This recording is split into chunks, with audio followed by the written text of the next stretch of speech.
There is an art to being invisible. Most people think invisibility is about magic, casting a high-tier stealth spell or wearing a cloak woven from shadow silk. But Riker knows better. True invisibility, the kind that lets you sleep through a world-ending crisis, is about mediocrity. It's about being so aggressively average that the human eye just slides right off you. You have to be the background noise, the NPC in a world full of protagonists. And Riker is the Michelangelo of being boring. He stands at the edge of the St. Helios Academy training grounds watching a flashy S-class student incinerate a dummy with a fireball the size of a minivan. The crowd cheers, girls scream, professors nod in approval, scribbling notes about exceptional mana density. Riker just yawns, checking his cheap wristwatch. He's technically enrolled in this prestigious institution, a place where the future leaders of the magical world are forged, but his only ambition is to secure a government desk job with dental benefits and zero overtime. F-class, his student ID reads. It's a badge of honor for him. It means nobody expects anything. It means when the inevitable Demon King resurrection arc starts, nobody is going to look at Riker and say, "Hey, you go save the world." They're going to look at the guy with the blue hair and the tragic backstory. Riker is just here to vibe. But vibing is hard work when the universe seems determined to drag you into the plot. It's 2 p.m. on a Tuesday. Riker is supposed to be in Advanced Mana Theory, a class taught by a professor who smells like mothballs and loves the sound of his own voice. Instead, Riker is hopping the rusted iron fence into the Forbidden Forest. Now look, let's be real for a second. Calling it the Forbidden Forest is just lazy branding. It's basically a high-level nature preserve where the squirrels can breathe fire and the trees might try to eat you if you stand still too long. For 99% of the student body, entering this place is a death sentence. It's strictly off-limits unless you have a faculty escort or a death wish. For Riker, it's the only place on campus where he can get a decent nap. The ambient mana density here is so thick it acts like white noise, drowning out the constant, irritating hum of the Academy's protective wards. He navigates the underbrush with the ease of someone walking to their own fridge. A horned viper, a beast capable of paralyzing an elephant with one bite, lunges at him from a canopy of vines. Riker doesn't even look up. He just tilts his head 2 inches to the left. The viper misses, slamming face first into a tree trunk. Riker steps over its stunned body without breaking his stride. "Too loud," he mutters, adjusting his collar. "Everything is so loud today." He finds his spot, a massive, ancient elderwood tree with roots as thick as houses. He climbs up to a broad branch about 30 feet off the ground, pulls his cap over his eyes, and crosses his arms. This is it, the sweet spot. The birds are terrified of this tree, so they don't chirp. The wind is blocked by the canopy. It is perfectly silent. He closes his eyes, ready to drift off into the void of a dreamless sleep. 1 minute passes, 2 minutes, then... Sure, the air shifts, it's not a sound. Riker's senses are tuned to a frequency that normal mages can't even comprehend. He feels a ripple in the atmosphere. It feels like someone just dragged a jagged knife across a chalkboard, but on a spiritual level. The mana in the forest isn't just flowing, it's screaming. Riker's eye twitches. "Ignore it," he tells himself. "You are an F-class nobody. You are asleep. You are a potato. Crack." The sound of a tree snapping in half echoes through the woods. It's followed by a temperature drop that makes the moisture in the air instantly crystallize. Frost begins to creep up the bark of Riker's elderwood tree. The leaves turn brittle and white. "Are you kidding me?" Riker groans, sitting up. "I just got comfortable." He looks toward the source of the disturbance. About 100 meters away, in a clearing he usually avoids because it's too open, a battle is taking place. And it's not just a spar. The mana signature flaring out is distinct. It's cold, arrogant, and overwhelmingly powerful. It's Seraphina von Zephyr. Everyone knows Seraphina. She's the Ice Queen of St. Helios, the daughter of the Grand Duke, the top-ranked student in the S-class, and a woman who once froze a suitor solid because he tried to hold her hand without asking. She is the definition of main character energy. She's beautiful, rich, terrifyingly talented, and absolutely miserable to be around. If this were a generic fantasy novel, she'd be the villainess who bullies the heroine until she gets executed in chapter 50. But right now, the villainess is losing badly. Riker peers through the leaves, his enhanced vision zooming in like a 4K camera. Serafina is backed against a jagged rock formation. Her pristine white uniform is shredded, stained crimson at the side. She's clutching a rapier made of pure condensed ice, but the blade is chipped. She's panting, her breath visible in the freezing air she created. Surrounding her are 5 figures. They aren't students. They're dressed in tactical gear that absorbs light, shadow weave.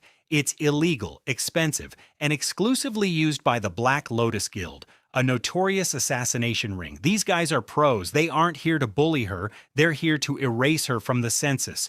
"Give it up, princess," one of the assassins sneers. His voice is distorted by a mask sounding like gravel in a blender. "Your mana is drained. The poison is already in your blood. Just lie down and let it happen." Serafina spits blood onto the snow-covered grass. "I will kill you all," she wheezes. It's a nice threat, very on brand, but her legs are shaking. She's running on fumes and pure spite. The lead assassin raises a hand. A sickly green magic begins to gather in his palm. It's a necrotic decay curse. It's the kind of magic that gets you life imprisonment just for learning it. If that hits her, she won't just die, she'll rot from the inside out in seconds. It's a nasty, painful way to go. Riker watches from his branch, completely hidden. His brain is running the calculations. Option A, intervene. Result, he saves the girl, but he reveals his power. The assassins might have recording devices. Serafina will definitely ask questions. His peaceful life ends. He becomes a person of interest. Option B, stay put. Result, Serafina dies. The Grand Duke goes on a rampage. The Academy shuts down for an investigation. Martial law is declared. His favorite noodle shop in town probably closes due to the curfew. Riker sighs, rubbing his temples. Both options suck. Why is my life like this?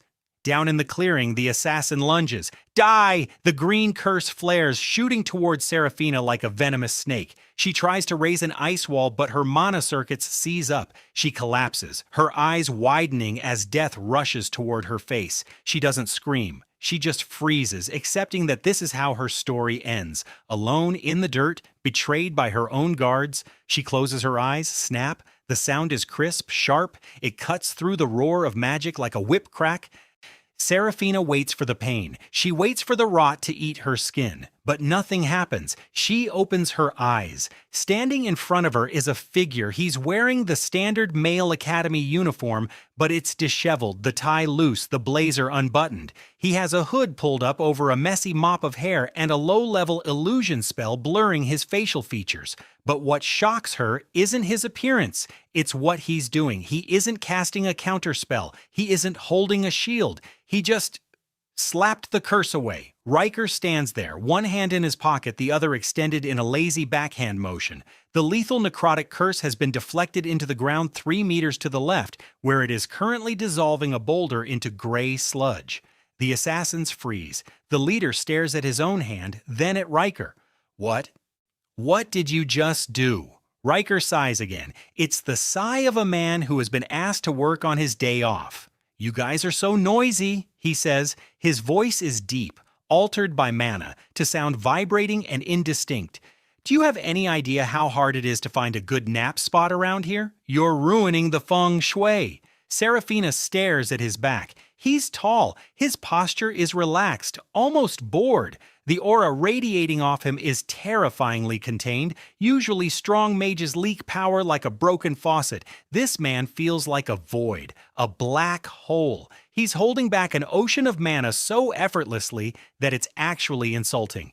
"Who are you?" the assassin leader demands, stepping back. "State your name." "I'm just a guy who hates overtime," Riker deadpans. The assassins exchange a glance. They're professionals. They don't get scared. They get tactical. "Kill the witness," the leader orders. "Formation C." All 5 of them move at once. It's a coordinated kill box. 2 rush him with enchanted daggers, 1 casts a blinding flare, and the other 2 launch high-speed wind blades from the flanks. It's a perfect trap. Against any S-class student, this would be game over. Riker doesn't even take his hand out of his pocket. He watches the daggers coming at his throat. In his perception, they are moving in slow motion. He could dodge, he could block, but that requires effort. Instead, he just steps. He stomps his right foot onto the ground. Doom. It's not a sound, it's a physical sensation. A localized gravity field expands from Riker's boot, hitting the assassins like the hand of God. The two attackers with daggers are instantly flattened face first into the dirt. Their bones creak. The wind blades shatter into harmless breezes. The blinding flare fizzles out as the mana fueling it is crushed by the sheer weight of Riker's pressure.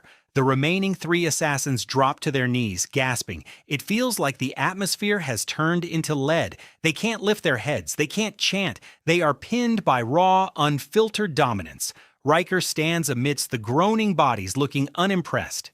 "Weak," he mutters. "You rely too much on casting speed and not enough on core stability. Who trained you? Tell them they owe you a refund." He turns around, ignoring the assassins as if they are literal trash on the sidewalk. He looks down at Serafina. Up close, she looks even worse. Her skin is pale, almost translucent. But the poison is spreading fast. He can see the black veins climbing up her neck toward her jawline. Her eyes are glassy. She's staring at him with a mixture of awe and confusion, trying to process how an F-class student, judging by the lack of insignias, just treated elite killers like unruly toddlers. "You," she whispers, reaching out a trembling hand. "You saved." "Don't start with the speeches," Riker interrupts. He crouches down, checking her pulse. It's thready. "You're dying. Poison, probably wyvern venom mixed with decay magic, nasty stuff." He reaches into his blazer pocket. He pulls out a small, unbranded glass vial. Inside, a golden liquid swirls, emitting a soft, warm light. This isn't school property, this is Riker's personal stash. It's a Heaven's Tear elixir, something he brewed last weekend because he was bored. In the auction house, this single vial would trade for a small castle. It can cure any poison, regenerate lost limbs, and probably fix your credit score while it's at it. "Open up," Riker says, uncorking the vial. Serafina is too weak to argue. Riker tilts her head back, not gently, but efficiently. He pours the liquid into her mouth. The effect is instantaneous. Serafina gasps as a surge of golden heat floods her system. It feels like swallowing the sun, but without the burning. The cold numbness in her limbs vanishes. The black veins on her neck retreat, dissolving into nothingness. The deep gash in her side knits itself together, leaving skin as smooth as porcelain. Her mana core, which had been drained dry, roars back to life, overflowing with power. The elixir didn't just heal her, it purified her channels. She feels stronger than she did before the fight started. She blinks, her vision clearing. She looks at the man crouching in front of her. The illusion spell on his face is still active, blurring his features into a generic haze.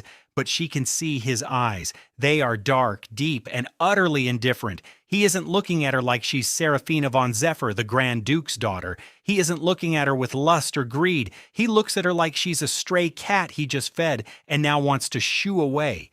"You're good now," Riker says, standing up and dusting off his knees. "I'm leaving. Don't follow me. And if anyone asks, you killed these guys yourself. I was never here." He turns to walk away. "Wait!" Serafina scrambles to her feet. She stumbles slightly, not from weakness, but from the rush of new power. She grabs the sleeve of his blazer. "Wait, I don't even know your name."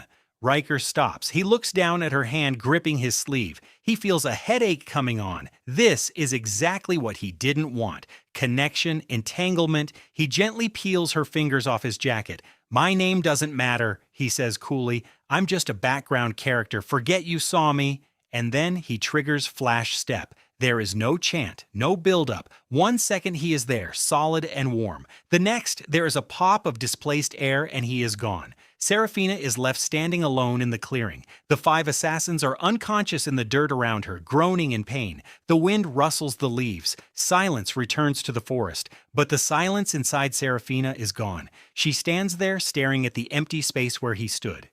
She brings her hand to her chest, right over her heart. It's pounding. Thump, thump, thump. For the first time in years, she doesn't feel cold. The ice that usually encases her emotions, the defense mechanism she built to survive the viper pit of nobility, has cracked. She touches her lips, tasting the lingering sweetness of the golden elixir. It wasn't just medicine, it was a lifeline.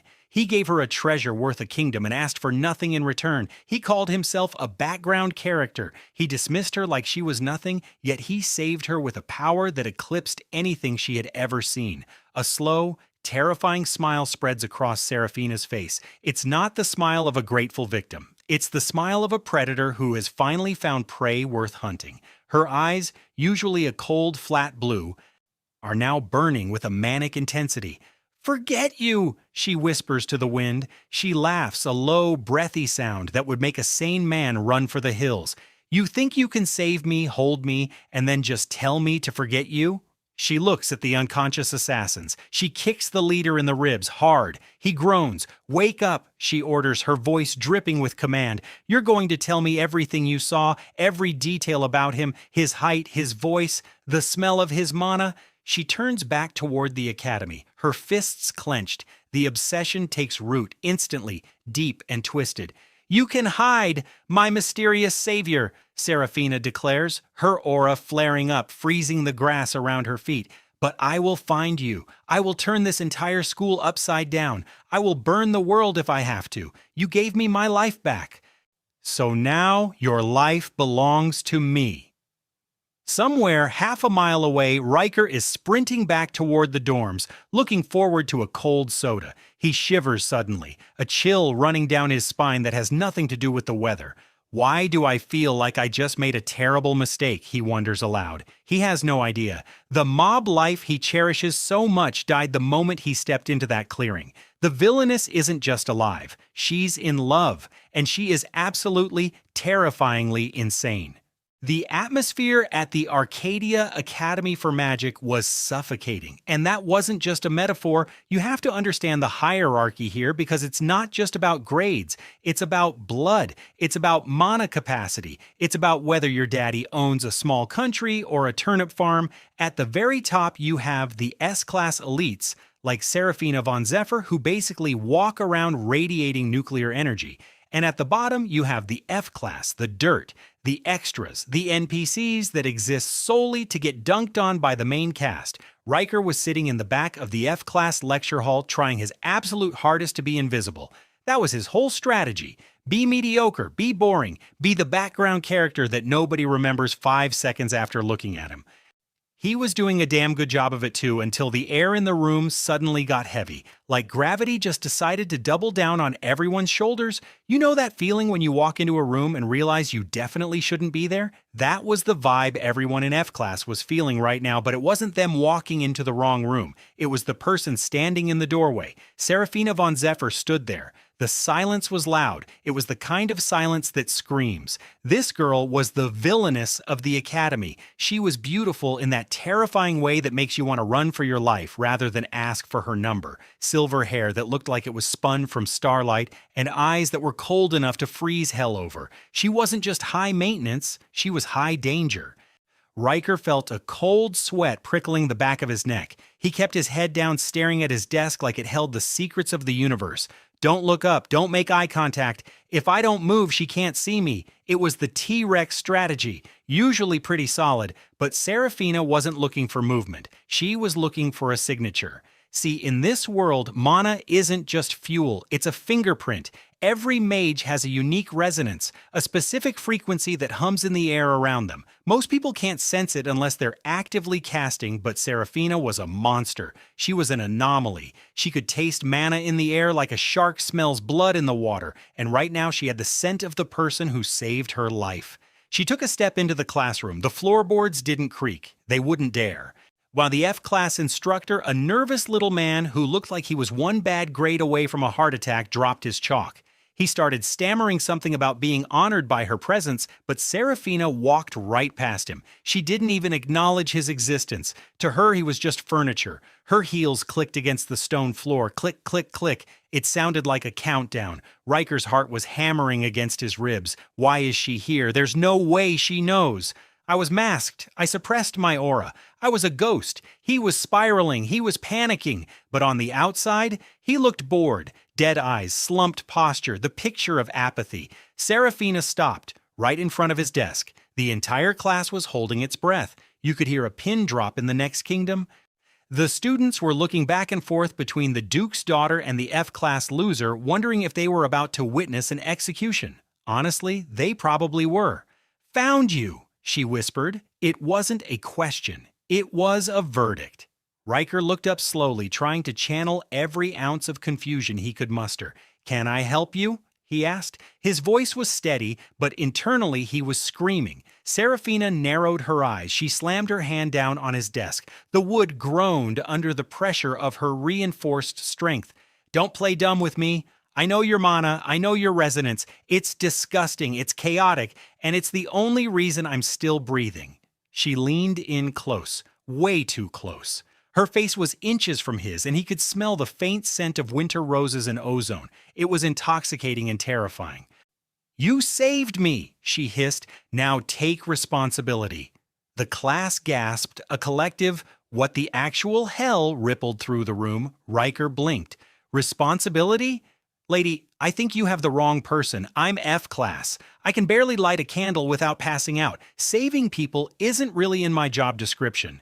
He was lying through his teeth. Of course, he was a master at suppressing his power. He had layers upon layers of false mana signatures built up to hide his true strength, because in this world, being strong just meant being a target. He wanted peace. He wanted a nap. He did not want a psychotic ice princess breathing down his neck. Serafina wasn't buying it, not for a second. She grabbed him by the collar of his cheap uniform and yanked him up. The chair scraped loudly against the floor. She slammed him against the back wall of the classroom with enough force to crack the plaster. Cabadon, the wall slam, usually romantic. This was an interrogation. "You think I'm stupid?" Her eyes were glowing faintly with blue mana. The air around them dropped 10 degrees. "You think you can hide from me? Your acting is pathetic. You look at me with those dead eyes and expect me to believe you're weak? A weak man would be trembling. A weak man would be begging." Riker looked at her. He was trembling internally, but years of trauma had given him a pretty solid poker face. "I am begging," he deadpanned.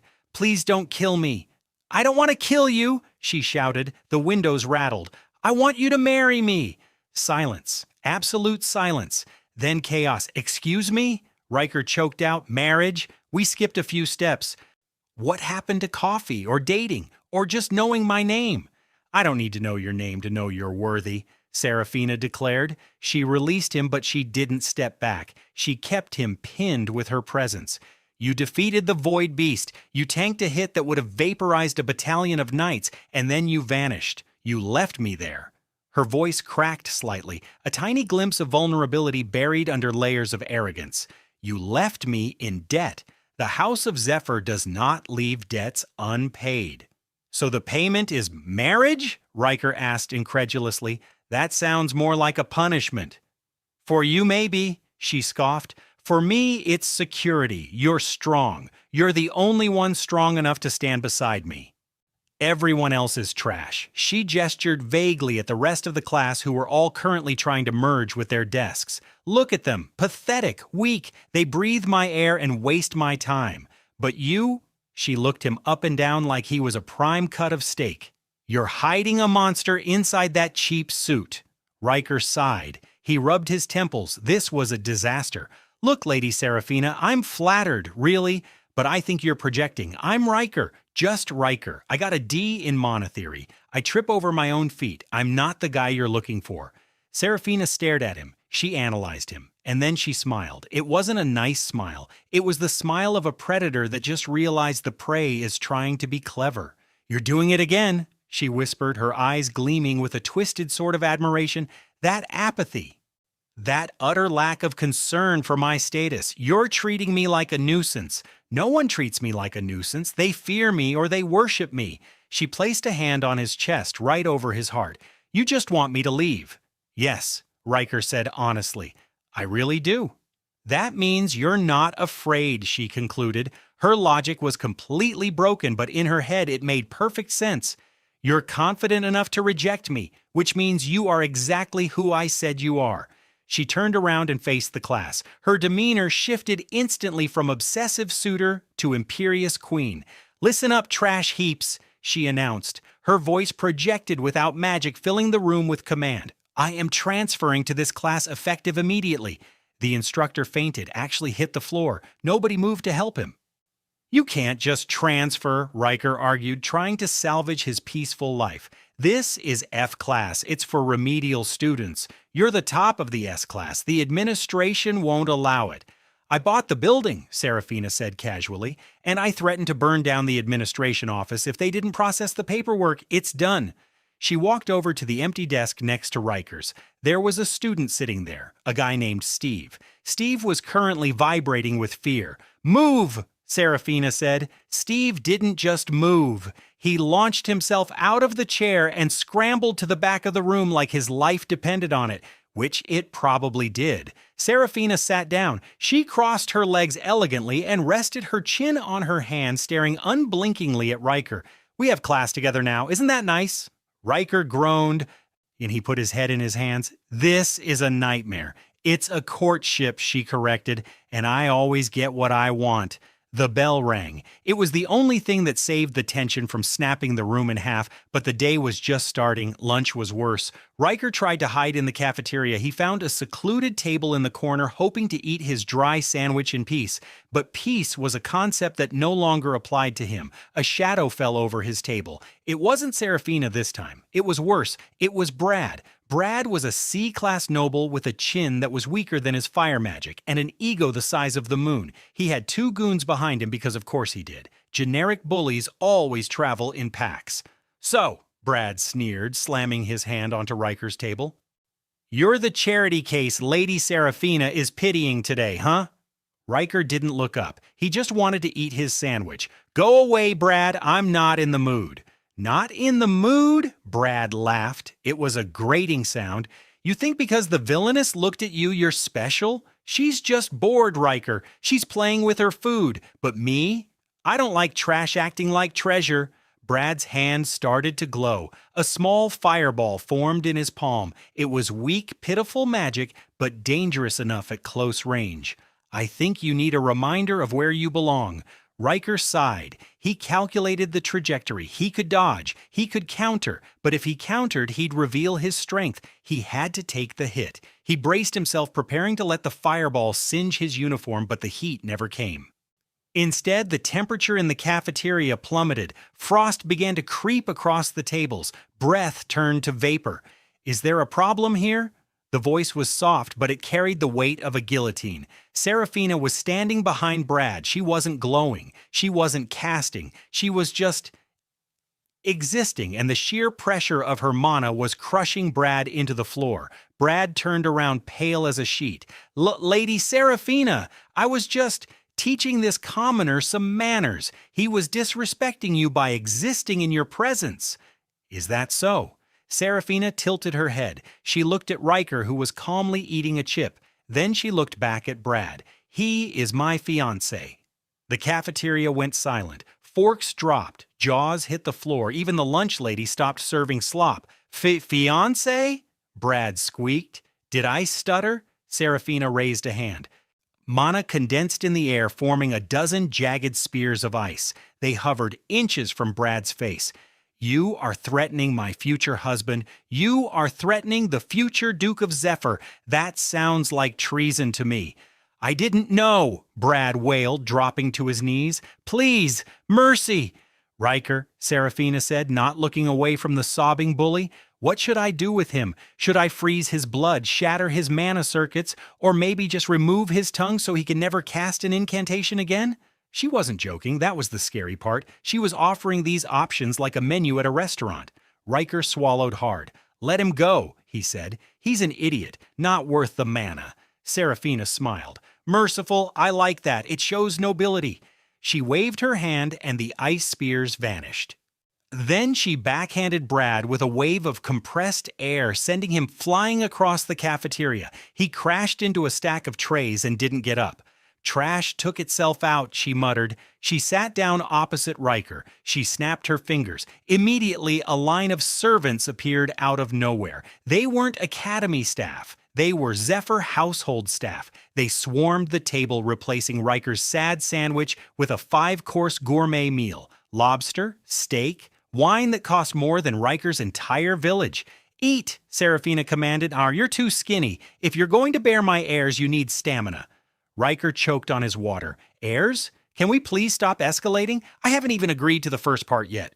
You will, she said confidently.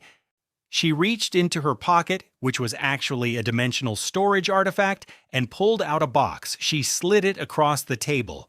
What is this? Riker asked warily. A down payment. Riker opened the box. Inside was a ring, but not just a ring.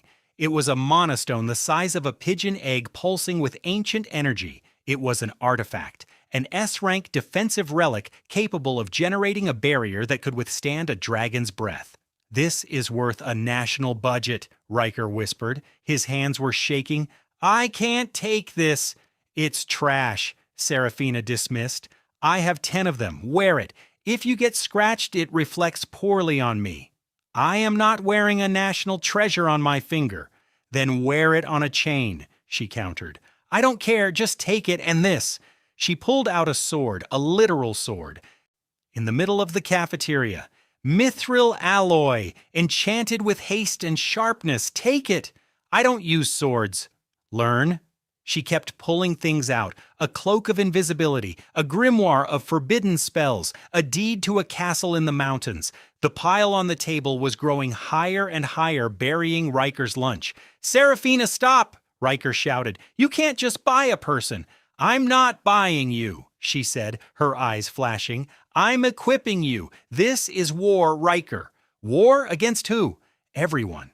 She said simply. She stood up and the entire cafeteria flinched. She looked around at the students, the nobles, the commoners, the teachers watching from the sidelines. Listen well, she declared. Her voice was amplified by wind magic booming through the hall. Riker is mine. He is under the protection of House Zephyr. If anyone looks at him wrong, they answer to me. If anyone insults him, they answer to me. If anyone tries to hinder our romance, she let her mana flare. It wasn't just cold anymore. It was heavy, oppressive, a dark purple aura that cracked the floor tiles beneath her feet. I will burn this academy to the ground and build a shrine to our love on the ashes. It was a declaration of war. It was a declaration of love. It was completely insane. Riker sank into his chair, wishing he could melt into the floor. He looked at the pile of treasures. He looked at the terrified students. He looked at the Villainess, who was looking at him like he was the only star in the sky. He realized then that his quiet life was dead. It had been murdered in cold blood by a silver-haired psychopath with a marriage complex. You know, Riker muttered to himself, staring at the lobster tail on his plate, I probably should have just let the void beast eat me. Serafina sat back down looking pleased with herself. Did you say something, darling? I said the lobster looks great, Riker lied. Good, she beamed, a genuine smile that was actually kind of cute if you ignored the homicidal tendencies. Eat up. We have wedding planning to do during 5th period. The school was in chaos. The hierarchy was shattered. The F class. Nobody was now the most valuable asset in the kingdom, and the most dangerous woman in the world was his bodyguard. Riker took a bite of the lobster. It was delicious. At least the food is good, he thought. Maybe I can survive this. But as he looked into Serafina's intense, unblinking eyes, he knew one thing for sure. But surviving the Void Beast was the tutorial. Surviving her, that was the real boss fight. News of Serafina's proposal didn't just spread, it detonated. Within an hour of her declaring war in the cafeteria, the entire academy knew that the untouchable Villainess had claimed an F-class nobody as her fiancé, and naturally that news reached the ears of the one person whose ego couldn't handle it, Crown Prince Aerys, the original male lead, the golden boy, the guy who thought the sun rose just to hear him speak. He didn't take it well. In fact, he took it personally. We cut straight to the grand arena. No preamble, no build-up. Just 50,000 students packing the stands, screaming for blood. Why?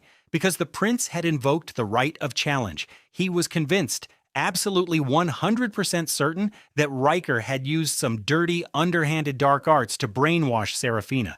Because in his narcissist brain, that was the only logical explanation. Riker, Aerys bellowed, standing in the center of the sand pit clad in gold armor that cost more than the GDP of a small country. Release Lady Serafina from your foul curse, or I will burn the corruption out of you myself. Riker stood opposite him, wearing his wrinkled F-class uniform and a look of profound exhaustion. He wasn't scared, he was annoyed. This was supposed to be his nap time. Great, Riker thought, suppressing a sigh that would have been heard in the cheap seats. Just what I needed, a duel with a guy who has main character syndrome.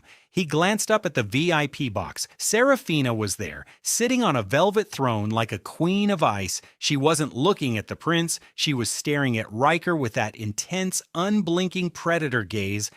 She had bet the entire reputation of her house on this fight. The plan is simple, Riker told himself. Let him attack, dodge badly, trip, take a hit to the shoulder. Nothing lethal, just enough to look pathetic. Cry a little, beg for mercy. Serafina sees I'm weak, realizes her investment is a flop, and dumps me. I go back to being a background character. It was a flawless plan, a masterpiece of mediocrity. Begin, the referee shouted, scrambling out of the way before he got vaporized. Eris didn't hesitate. He launched himself forward, a blur of golden light. His sword was wreathed in solar flames, a rare affinity that turned the air into a shimmering mirage of heat. Taste the justice of the sun? Riker watched the sword come down. To the audience, it was a lightning strike. To Riker, it was moving in slow motion. He could see the flaws in the prince's stance. He was overextended. His mana usage was inefficient. He was wide open. Don't counter, Riker screamed internally. Be trash, be garbage. Riker threw himself to the left, flailing his arms like a panicked duck. He deliberately tripped over his own feet, landing face first in the dirt. The prince's sword slashed through the empty air, scorching the ground where Riker had been standing a millisecond ago. Pathetic, Eris laughed, spinning around. You crawl in the dirt where you belong. I'm slipping, Riker yelled, his voice cracking perfectly. Please, I don't know how to fight. I surrender. There is no surrender for dark mages, Eris roared. He raised his sword high, mana gathering for a massive spell, Solar Judgment, a giant pillar of concentrated light meant to obliterate evil. The crowd cheered. They loved this. It was a public execution of the villain. Riker braced himself. He'd let the shockwave hit him, fly into the wall, maybe break a rib or two to sell the performance, but then the air changed. Riker's eyes narrowed. The apathy vanished. His sensory range, which he always kept active in a low power mode, picked up a disturbance. Not from the prince, from the stands, specifically from the VIP box. Killing intent. It was cold, sharp, and tasted like rotting meat. Riker shifted his gaze, ignoring the blinding light gathering in front of him. He saw them. 3 shadows clinging to the ceiling of the VIP box. They were using Void Step, a high-level assassin technique that erased their presence from normal perception. But to Riker, they were as obvious as neon signs. They were the same assassins from the forest, the ones who had failed to kill Serafina the first time. One of them raised a blowgun. A small black dart materialized. It wasn't metal, it was crystallized necrotic mana, a curse. One scratch, and Serafina's blood would turn to sludge. No cure, no resurrection, just a painful, messy death. Serafina didn't see them. She was leaning over the railing, screaming at the referee to stop the match because Riker wasn't ready. Her back was turned. Her magical defenses were focused on the arena, not behind her. The dart fired. Time stopped. Riker ran the calculations in a fraction of a nanosecond. If he stayed in character, the dart hits Serafina. She dies. If he saves her, he reveals his power. His cover is blown. Damn it, Riker didn't even blink. The decision was made before the thought finished forming. He moved, he didn't run, he displaced. Using Shunpo, a flash step that folds space, he vanished from the arena floor. Prince Eris slammed his sword down, unleashing the Solar Judgment.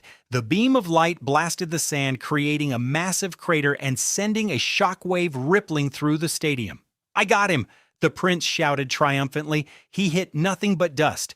Up in the VIP box, the dart was inches from Serafina's neck. The assassin was already grinning. Then a hand appeared. Riker materialized out of thin air, standing on the railing of the balcony. He didn't catch the dart. He didn't block it. He flicked it. Just a casual flick of his index finger like he was shooing away a fly. Snap. The sound was like a thunderclap. And the air pressure from that single finger flick was so intense, it didn't just deflect the dart, it disintegrated it. The necrotic crystal shattered into atoms, but the force didn't stop there. The shockwave from the flick kept going. It hit the three hidden assassins like a freight train. Their cloaking spells shattered instantly. They were launched backwards, smashing through the stone pillars of the box and crumbling into a heap of broken bones and groans. Silence. Absolute, suffocating silence descended on the arena. 50,000 people stared. The prince stared. The referee stared. Riker stood on the railing, one foot balanced precariously. His hand was still extended, and for the first time, he had messed up. In his haste to save her, he had instinctively dropped his mental barriers. The F-class mask was gone. The limiter was off. Voom! The air in the stadium began to vibrate. It started as a low hum, then deepened into a bone-rattling growl. The sky above the arena darkened as Riker's mana leaked out. It wasn't the bright, warm mana of the prince. It was heavy. It was dense. It felt like the bottom of the ocean. It was a catastrophic aura, a power so immense that the physical world struggled to contain it. "Oh," Riker whispered, looking at his hand. "Oops." Gravity seemed to double. In the stands, the weaker students fainted instantly, their eyes rolling back as their brains shut down to protect them from the pressure. The barrier around the arena, a military-grade force field meant to withstand dragon fire, began to crack. Spiderwebs of white light fractured across the dome, and Prince Eris, the golden boy, was trying to stand. He was trembling. His knees were shaking violently. He channeled every ounce of his royal power, his face turning purple with effort. "What?" Eris wheezed, looking up at the figure on the balcony. "What is this?" He couldn't hold it. Thud. The crown prince of the Empire dropped to his knees. He didn't choose to kneel. The sheer weight of Riker's existence forced him down. He was prostrating himself before the F-class student. Riker panicked. Put it back in the box." He slammed his mental walls back into place. He wrestled the aura down, shoving the monster back into its cage. The pressure lifted instantly. The sky cleared. The students gasped, inhaling greedy lungfuls of air. Riker jumped down from the railing, landing softly next to Seraphina. He looked at the assassins, then at the kneeling prince, then at the terrified crowd. "I am so screwed," Riker thought. "I just made the crown prince kneel. That's treason. That's definitely treason." He slowly turned to look at Seraphina. She was the only one who hadn't fainted or cowered. She was staring at him. Her face was flushed pink. Her pupils were dilated so wide, her eyes were almost black. She wasn't scared. She was high on it. She had just witnessed the man she chose effortlessly humiliate the strongest mage in the kingdom and erase an assassination attempt with a finger flick. "Riker," she breathed, her voice trembling with a mix of hysteria and worship. "It was a trick!" Riker blurted out, trying to salvage the situation. "Magic item! I used a scroll! I'm weak, I swear!" "You—" Seraphina took a step toward him. She reached out and grabbed his face with both hands. "You saved me." Again. "Coincidence," Riker lied. "I was just stretching." "You brought the prince to his knees," she whispered, a twisted smile spreading across her face. "You showed them. You showed them all." She turned around and faced the arena. The prince was struggling to get up, using his sword as a crutch, looking completely shell-shocked. "Did you see that?" Seraphina screamed at the crowd. Her voice was magically amplified, ringing with pride. "Did you see my fiancé?" The crowd was too terrified to answer. Eris pointed a shaking finger at Riker. You monster! You hid your rank! You attacked a royal! "I didn't touch you," Riker argued. "You tripped! Everyone is tripping today! It's the floor! The floor is slippery!" "Liar!" Eris shouted. "I felt it! That was SSS class pressure!" "You are a threat to national security!" Seraphina summoned her ice spear. The temperature dropped 40 degrees in a second. She pointed the jagged tip of the spear directly at the prince's throat. "Watch your tone, Eris," she hissed. "You lost. You knelt. You are beneath him." "Seraphina," Eris gasped. "He has brainwashed you. Can't you see he's dangerous?" "Dangerous?" Seraphina laughed. It was a manic, joyful sound. "Of course he's dangerous. He's a god walking among insects, and he chose me." She wrapped her arm around Riker's waist, pulling him tight against her side. She looked up at him with eyes that screamed, "I will burn the world for you." "He is not a threat," she declared to the silent arena. "He is the future Duke of Zephyr, and if anyone, prince, pauper, or assassin, tries to touch him again," her mana flared, mixing with the lingering residue of Riker's aura. "I will kill them all." Riker stood there, feeling the weight of thousands of eyes on him. He looked at the defeated prince. He looked at the broken assassins. He looked at the girl clinging to him like a lifeline. He realized the duel had achieved the exact opposite of what he wanted. He wasn't trash anymore. He was a mystery, a powerhouse, a legend. And Seraphina's obsession had just upgraded from crush to fanatical devotion. "I should have just let the solar beam hit me," Riker thought miserably, as the crowd slowly started to cheer, chanting his name. "Next time I'm definitely staying in bed." The dust from Riker's accidental aura release hadn't even settled yet. The Crown Prince was still on his knees trying to remember how to breathe, and 50,000 students were staring at Riker like he was the second coming of the monogod. It was awkward, it was loud, and Riker just wanted to go home and eat instant noodles, but the universe wasn't done with him. Not even close. You know that feeling when you think the worst is over, but then the boss music starts playing in Latin? That's exactly what happened next. The three assassins lying broken in the dirt didn't beg for mercy. They didn't cry. The leader, a guy whose ribcage was definitely pulverized, started laughing. It wasn't a nice laugh. It was a wet, gurgling sound that made your skin crawl. "You think," the assassin wheezed, blood bubbling past his lips, "you think this was the plan, to kill her with a dart? Please, we aren't amateurs." Riker felt a chill that had nothing to do with Seraphina's ice magic. His sensory range spiked. He looked down, not at the assassins, beneath them. "We were just the key," the assassin grinned, showing blood-stained teeth. The lock's open. He slammed his hand onto the ground. A circle of crimson runes ignited in the sand. Rumble, the entire stadium lurched. It wasn't a tremor, it was a convulsion. The ground beneath the arena split open like a zipper. "Dungeon break!" someone screamed. Panic, absolute unadulterated chaos. A dungeon break isn't just a monster attack, it's a dimensional cancer. It's when the barrier between reality and the abyss thins enough for things to crawl through. Usually, these things happen in wastelands or dark forests. Not directly under the most prestigious academy on the continent.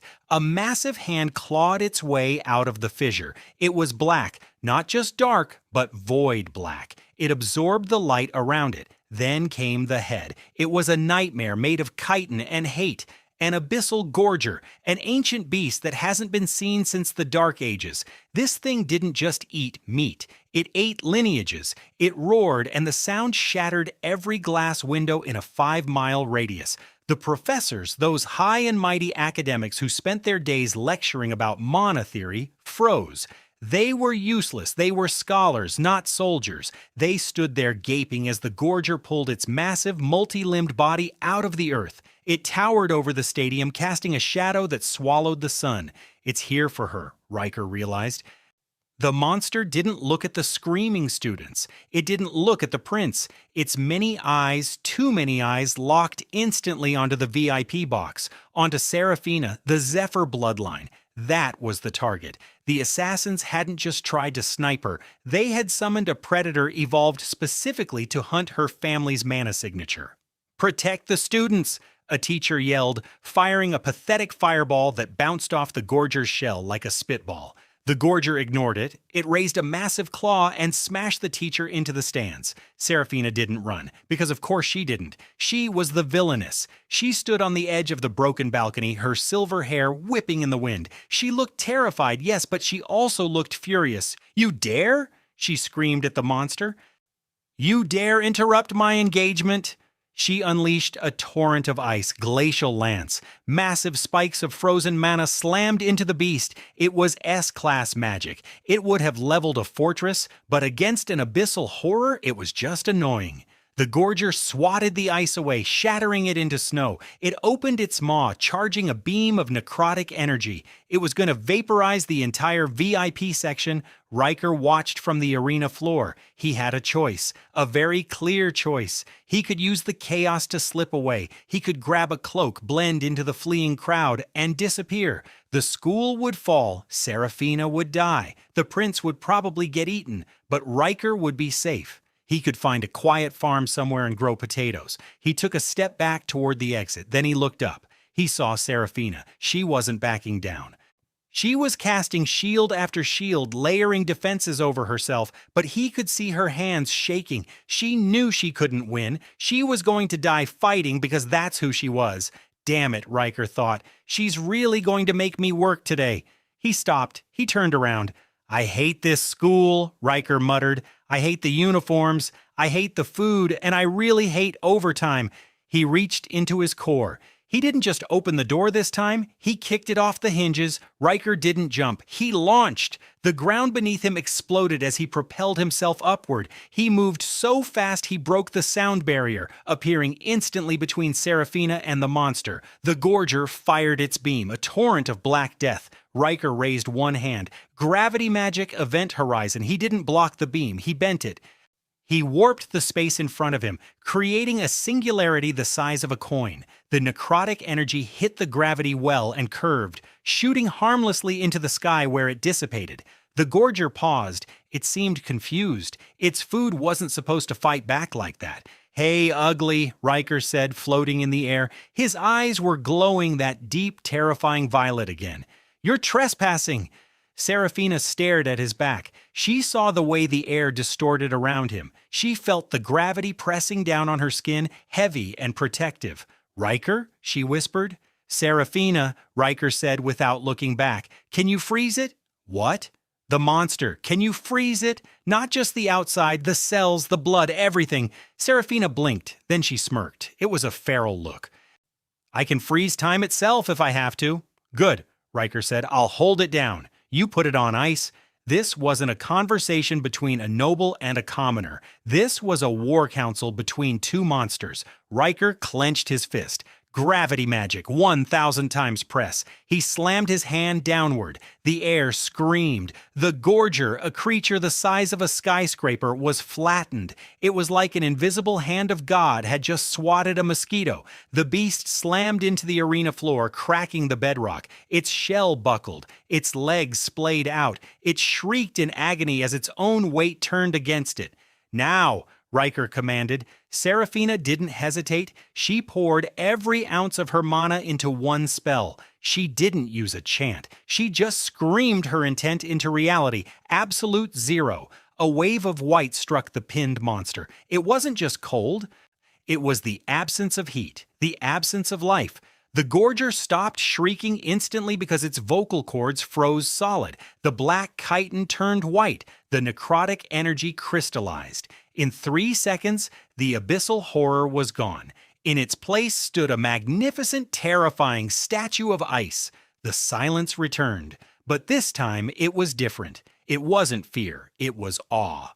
Riker floated down, landing next to Seraphina on the balcony. He was panting slightly. That gravity spell took a lot of juice. Seraphina was swaying, her mana reserves completely drained. She stumbled. Riker caught her. He didn't catch her like a servant catching a master. He caught her by the waist, steadying her. For a moment, the chaos of the academy, the screaming students, the frozen monster, it all faded into the background. Riker looked at Seraphina. Really looked at her. He saw the sweat on her brow, the determination in her eyes, the fact that she hadn't run away when a literal nightmare crawled out of the ground. Most people would have folded. The prince had folded. The teachers had folded. But she hadn't. You're crazy, Riker said quietly. Seraphina looked up at him, breathless, clinging to his jacket. And you're a liar, F-class? You just crushed an abyssal Gorger with one hand. Gravity helps, Riker shrugged. Physics does most of the work. You stayed, she said. Her voice was soft, vulnerable, in a way the public never saw. You could have left. No one would have blamed you, but you stayed. Riker looked at the frozen statue. Then he looked back at her. I couldn't let you die, he admitted. He paused, realizing how that sounded. You haven't paid me back for the sword yet." "I'd be at a net loss." Serafina laughed. It was a weak, tired laugh, but it was genuine. She rested her head against his chest. "You're terrible at this," she murmured. "Terrible at pretending you don't care." Riker didn't push her away. He felt her heartbeat against his. It was racing. She kept up, he thought. "I went all out. I used high-tier gravity manipulation, and she matched my timing perfectly. No hesitation, no questions. She just trusted me and pulled the trigger." He looked around the destroyed arena. He saw the students starting to cheer again. He saw the professors finally rushing in to look busy. He realized something terrifying. He didn't hate this team-up. Usually, guarding someone is a burden, an escort mission where the NPC walks into walls and dies. But Serafina, she wasn't an NPC. She was a player. "Hey," Riker said, awkwardly patting her shoulder. "You did good." Serafina froze. She looked up at him, her eyes wide. A blush that had nothing to do with the cold spread across her cheeks. "You praised me," she whispered. "Don't get used to it. You praised me." She grabbed his collar, pulling him down so their faces were inches apart. "Do it again." "No." "Do it, or I'll propose to you again on the loudspeaker." "Okay, fine. You did great. Excellent work. Top tier." Serafina beamed. She looked at the frozen monster, then at Riker, and then she said something that sealed his fate forever. "We make a good set, don't we?" Riker looked at the destruction they had caused. The frozen wasteland in the middle of the school, the traumatized student body, the sheer overwhelming force they had just unleashed. "Yeah," Riker sighed, accepting his doom. "We're a disaster waiting to happen." "Perfect," Serafina grinned, leaning her weight against him. "I love disasters." As the adrenaline faded and the reality set in, Riker knew his quiet life was officially, irrevocably dead. He wasn't just the Villainess's fiancé anymore. He was her partner in crime. And honestly, looking at the ice statue glistening in the sun, Riker reckoned there were worse ways to spend a Tuesday. But as he helped her walk toward the exit, ignoring the stunned stares of the faculty, Riker couldn't shake the feeling that the dungeon break wasn't an accident. Someone had opened the door. Someone wanted the Zephyr line dead. And now that someone had to deal with Riker. Big mistake, Riker thought, his eyes flashing violet one last time. Huge mistake. The ice statue of the Abyssal Gorger still stood in the center of the arena like a twisted monument to Riker's ruined obscurity. It was beautiful in a terrifying way. Sunlight refracted through the frozen black carapace, creating a prism of rainbows that danced over the destruction. But nobody was looking at the monster anymore. 50,000 pairs of eyes were glued to Riker. The silence that had fallen after the battle was gone. It had been replaced by a low, murmuring rumble that was slowly building into a roar. You know that sound? The sound of a mob changing its mind? It's like hearing a tsunami before you see the water. Riker stood amidst the rubble of the VIP box, feeling like he was standing naked on a stage. His F-class uniform was torn. There was dust in his hair. He looked like he'd been dragged through a hedge backward. But to the students of Arcadia Academy, he looked like a messiah. This is it, Riker thought, staring blankly at the cheering crowd. This is the exact opposite of the plan. The plan was Ghost. The plan was nobody. This is protagonist, and I hate it. He could feel the gazes physically. It was a weight. Hero worship is heavy. It's suffocating. Just 10 minutes ago, these same people were laughing when the prince called him trash. Now, they were looking at him like he held the keys to salvation. It was fickle, it was disgusting, and it was inescapable. Riker, Riker, Riker! The chant started in the nosebleeds, probably the commoners first. They loved a Cinderella story. Then the knights joined in, then the nobles. Even the faculty, those stiff-necked professors who wouldn't give an F-class the time of day, were nodding in approval. Riker turned to Serafina. She was leaning against a broken pillar looking exhausted but utterly triumphant. Her mana was drained, but her eyes were burning with a manic energy that frankly scared the hell out of him. "You did this," Riker accused quietly. "You set me up." "I merely showcased the merchandise," Serafina smirked. She pushed herself off the pillar and stumbled. Riker instinctively reached out to steady her. The crowd went wild. "Look at them!" someone screamed. "The hero and the villainess! It's canon!" Riker grimaced. "Canon? Since when are we canon? I haven't even signed the paperwork."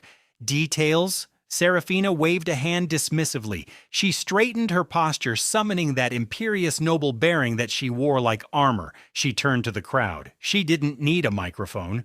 She just projected her voice with the last dregs of her mana. "Witness!" she cried out. Her voice cracked slightly, but it only added to the drama. "Witness the power of House Zephyr's chosen." She pointed at the frozen horror. "An abyssal gorger, a beast of legend, a creature that eats armies for breakfast, and it fell, not to the prince, not to the faculty, but to us." She grabbed Riker's hand. She didn't ask, she just seized it. Her grip was iron. "They called him F-class," she spat the words like poison. "They called him weak, but I saw him. I saw the monster sleeping beneath the skin, and today you all saw it too." The roar of the crowd was deafening. It was a physical force shaking the foundations of the stadium. Riker tried to pull his hand away. "Seraphina, stop. You're making it worse. I'm making it permanent," she whispered back. She reached into her bodice, because apparently that's where we keep national treasures now, and pulled out a scroll. It wasn't paper. It was vellum made from the skin of a void beast. It radiated a dark, ancient magic. Riker recognized it immediately. His eyes went wide. A soul pact. This wasn't a marriage license. This was high-tier binding magic. In this world, nobles don't just get married. They merge mana pools. They link lifespans. It's a security measure to ensure loyalty and consolidate power. Once you sign a soul pact, you can't cheat. You can't leave. You can't even think about betraying your partner without getting a migraine that feels like a dagger in the brain. "You have got to be kidding me," Riker hissed. "That is illegal in 3 kingdoms. Good thing we're in the Empire," Seraphina smiled. It was the smile of a cat that just ate the canary and the birdcage. She unfurled the scroll. It hovered in the air between them, glowing with golden runes. "Riker," she said loudly so the whole arena could hear, "you saved my life. You saved my honor. You saved this academy. Our mana resonated. Our souls aligned. The ice and the gravity. It was a perfect symphony of destruction." "It was a panic reaction," Riker argued. "I just didn't want to die."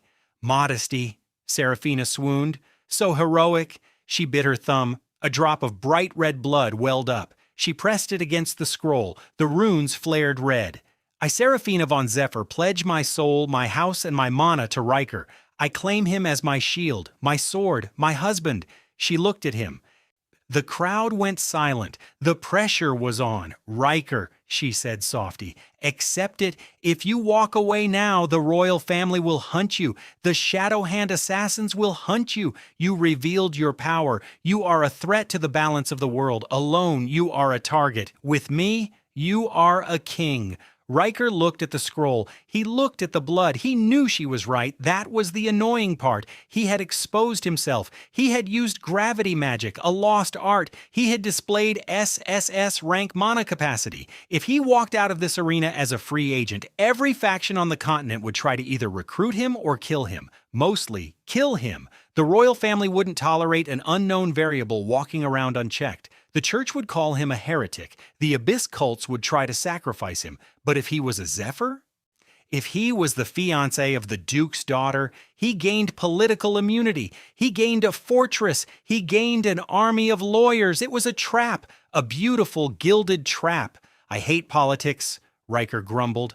"I know," Seraphina whispered. "That's why you need me. I'll handle the snakes. You just handle the monsters." Riker sighed. He looked at the prince, who was currently being carried off the field on a stretcher. The original male lead was out of the picture. The plot was completely derailed. "Fine," Riker said. He bit his own thumb. He didn't do it with flair. He just bit it like he was eating a hangnail. He pressed his thumb to the scroll. Flash! A shockwave of golden light erupted from the parchment. It wasn't just a visual effect. Riker felt it in his chest. It felt like a hook sinking into his heart. A warm, invasive sensation crawled up his arm, weaving into his mana circuits. He looked at his hand.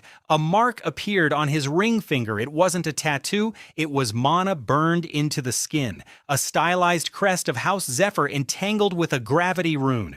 "It is done!" Seraphina screamed. She threw her arms up in victory. "The protector of the academy, the lord of gravity, my betrothed!"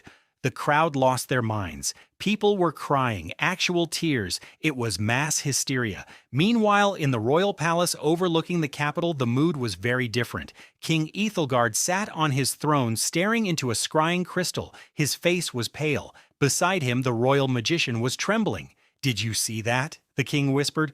"The gravity well, he bent light, he warped space." "It's ancient magic, your majesty," the magician stammered. Pre-cataclysm. We thought it was lost. We thought it was a myth." "And the boy?" the king asked. "Who is he?" "Riker, F-class, no background, no family name. He appeared out of nowhere 3 years ago." The king gripped the armrests of his throne until the wood creaked. "A variable, an anomaly. If he turns against us and he decides he wants the throne, who stops him? The prince?" Eris couldn't even stand in his presence. The room was heavy with fear. Monarchs hate things they can't control. They hate power that doesn't bow. "We have to kill him," a general suggested from the shadows. "Assassinate him tonight, before he grows stronger." "Idiot," the king snapped. "Did you not see the abyssal gorger? He crushed it like a bug. If we miss, and we will miss, he will turn the capital into a crater." "Then what?" The king watched the image in the crystal. He saw Seraphina clinging to Riker. He saw the pact being sealed. He saw the golden light of the Zephyr seal. "The girl," the king said slowly. "The Zephyr girl has claimed him." "Yes, sire, a soul pact." The king exhaled. The tension in his shoulders dropped a fraction. "Good, good. The Zephyrs are loyal, ambitious but loyal. If he is bound to her, he is bound to the system. He is part of the hierarchy now." "So we allow it?" "We don't just allow it," the king declared, his eyes narrowing. "We endorse it, make it official, give him a title, give him land, bind him with gold and honor so tight he can't breathe without our permission. See, if we can't kill the monster, we put a collar on him." Back in the arena, the monster in question was currently trying to peel his fiancée off his arm. "Okay, space," Riker said. "Personal space. I need oxygen." "We are soul-bound." Seraphina beamed, her face flushed with adrenaline and victory. "Your oxygen is my oxygen." "That is biologically inaccurate and terrifying." Riker looked around. The adrenaline of the fight was fading, and the reality of his situation was crashing down on him. He saw the students. They weren't looking at him like a person anymore. They were analyzing him. How strong is he? Can I get his autograph? Is he single? Oh, wait. No, definitely not single. He saw the faculty huddling together, casting nervous glances his way. They were terrified. They knew they had treated him like dirt for years. They were probably wondering if he was the vengeful type. "I should be," Riker thought. "I should burn this place down for the terrible lunches alone." But he wouldn't, because despite the Villainess dragging him into the spotlight, Riker wasn't a villain. He was just a guy who wanted to sleep in on Saturdays. "So," Seraphina said, pulling him toward the exit. The crowd parted for them like the Red Sea. "We have a lot to do. Wedding planning, engagement party, press conferences. We need to pick out a ducal estate. Oh, and we need to get you new clothes. This uniform is a crime against fashion." Riker stumbled along, letting her drag him. "Press conferences? Can't I just send a memo?" "No," she said firmly. "You are a star now, Riker. You have to shine." They reached the tunnel leading out of the arena.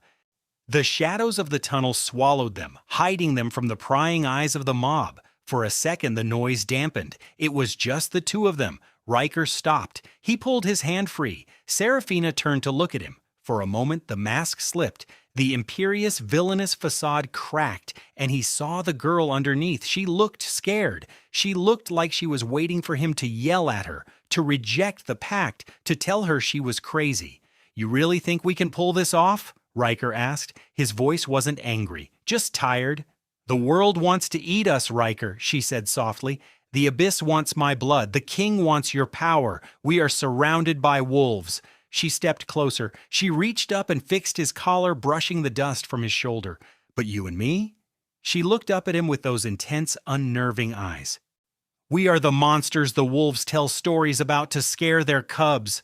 Riker looked at her. He looked at the mark on his finger, the magical chain that bound his soul to hers. He thought about his quiet life, the naps, the mediocrity, the peace. It was gone, dead and buried under the corpse of an abyssal gorger. But then he felt the hum of power in his veins. He felt the connection to Seraphina, a thread of cold starlight mixing with his gravity. It wasn't unpleasant. It felt stabilizing. He looked at the chaotic future stretching out before him, the politics, the wars, the inevitable attempts on his life, the jealousy of the prince, the madness of the villainess. It was going to be a train wreck. Riker let out a breath, and then slowly a smirk tugged at the corner of his mouth. "You know," he said, adjusting his cuffs, "I've never been a fan of wolves." Seraphina grinned. It was sharp. It was dangerous. "Then let's go hunting, husband." Riker chuckled, a dark, resigned sound. "Husband, I'm 19. I can barely take care of a cactus." "I'll buy you a cactus," she promised, hooking her arm through his again. "I'll buy you a greenhouse. Now come on, the photographers are waiting." They walked out of the tunnel and into the blinding light of the Academy courtyard. Flashes popped. Reporters screamed questions. Magic crystals recorded every movement.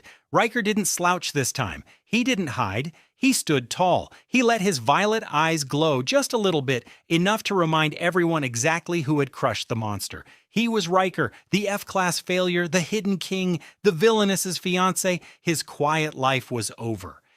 But looking at the fear in the eyes of the nobles and the awe in the faces of the crowd, Riker reckoned the loud life might be kind of fun. "Bring it on," he thought as Seraphina waved to the masses. "Let's see what you've got." The game was on, and for the first time, Riker was actually playing to win.